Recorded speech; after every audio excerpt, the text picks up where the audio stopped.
Hello, আসসালামু আলাইকুম। কেমন আছেন আপনারা সবাই? আশা করি আল্লাহর রহমতে সবাই ভালো আছে।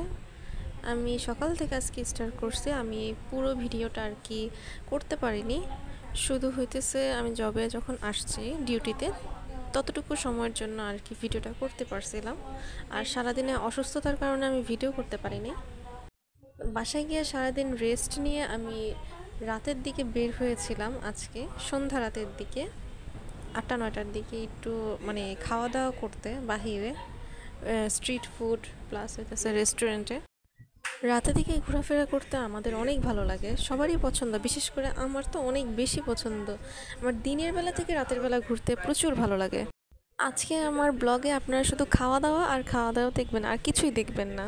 প্রথমেই শুরুতে আর কি আমরা ফুচকা অর্ডার করেছিলাম, দই ফুচকা খেতে যে কি মজা, যে না খেয়েছে পর্যন্ত সে বলতে পারবে না। অবশ্য এই দই ফুচকা সবাই খেয়েছে। এরপরে আমরা নিয়ে নিয়েছি মিট বক্স। আমরা দুই ধরনের মিট বক্স নিয়েছি।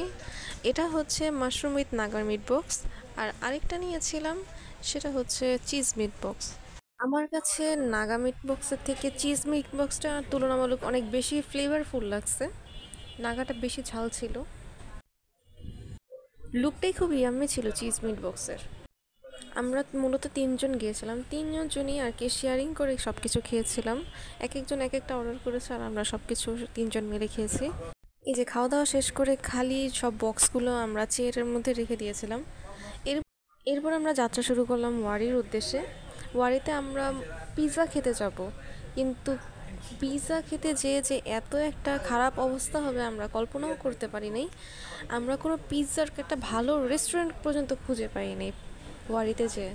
আর আমাদের মাথা থেকে আউট হয়ে গিয়েছিল যে পিৎজা বা রেস্টুরেন্ট আছে এই ওয়ারিতে।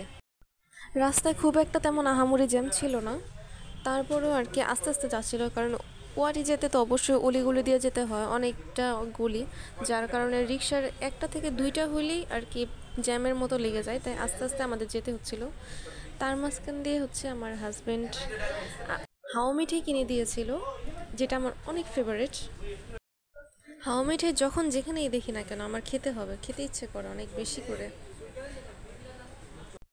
পরবর্তীতে আমরা রাস্তা পারাপার হচ্ছিলাম, এপাশ থেকে ওপাশে শুধু পিৎজা কোন জায়গায় ভালো পাওয়া যায় সেটাই আর কি খুঁজতেছিলাম। পরে আমরা কুদোসে ঢুকেছিলাম। কুদোসে ঢুকার পরে আমাদের আহামরি তেমন কিছু পছন্দ হয় নাই, বাট তাদের ইন্টেরিয়রটা সুন্দর ছিল দেখে আপনাদের জন্য একটু ভিডিও করে নিয়েছি। এরপরে রেস্টুরেন্ট থেকে বের হয়ে আমরা পিৎজা বার্গে চলে গিয়েছিলাম পিৎজা খেতে। আমরা চিজি পিৎজাটা নিয়েছিলাম, সেখানে ক্যাপসিকাম, মাশরুম, তারপরে চিকেন ছিল, সব কিছুই মিশানো ছিল, আর চিজে তো পুরা ভরপুর ছিল। উপরের অর্ধেক লেয়ারই মনে হয় চিজের উপরে বেস করা ছিল।